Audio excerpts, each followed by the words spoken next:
But Admiral Nurses, wow, why did we not know about Admiral Nurses? Why did we not know? I don't know why that's just not shouted about when you get that diagnosis. I don't know. I really don't know. But that was a powerful conversation for me, and a powerful learning was what support they can provide. And if you are starting your journey now by listening to this episode, this 1 year reflection, my one piece of advice to you would be to contact Dementia UK and speak to an Admiral nurse for guidance on what your next steps are. I actually spoke to somebody recently, local to where I am, and she's navigating that with her mum. She's navigating dementia with her mum, and unfortunately, mum's just had a hospital stay, and the hospital won't discharge her back to her own home. She needs care. And this lady was saying, and I'm now trying to navigate the finance side whilst trying to navigate this emotional change. They've not even got a diagnosis yet. She said, but I know she's got dementia. She said, but the change in her since she's been in hospital it's just rapid, such a rapid decline. She's not speaking anymore. She said, and I'm trying to navigate that emotionally, and I don't even know where to start when it comes to the finances. So I'm like, have you thought about speaking to an Admiral nurse? Who's that? What are they? You know. So luckily, because I've learned what I've learned this past year, I can do a bit of signposting, which is a great thing to be able to give back, really.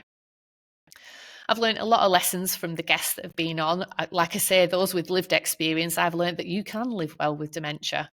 I've got Pete Middleton coming back on, hopefully to do a little bit of a cheeky Christmas episode, and he's going to show us his humorous side. I think he did that in his episode before anyway, but I'm really looking forward to that.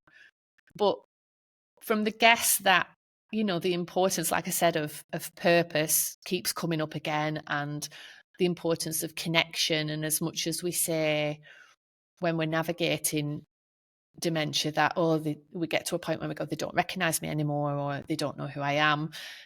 The importance of that connection, that they might not know who you are, but they know how you make them feel. They will look at you and know that there is a feeling and a bond between you. So don't dismiss that, the importance of sitting and holding hands, or stroking hair, or just making eye contact, that non-verbal communication that Rachel Savage talked about in her episode, Rachel Savage from Vamos Theatre Group.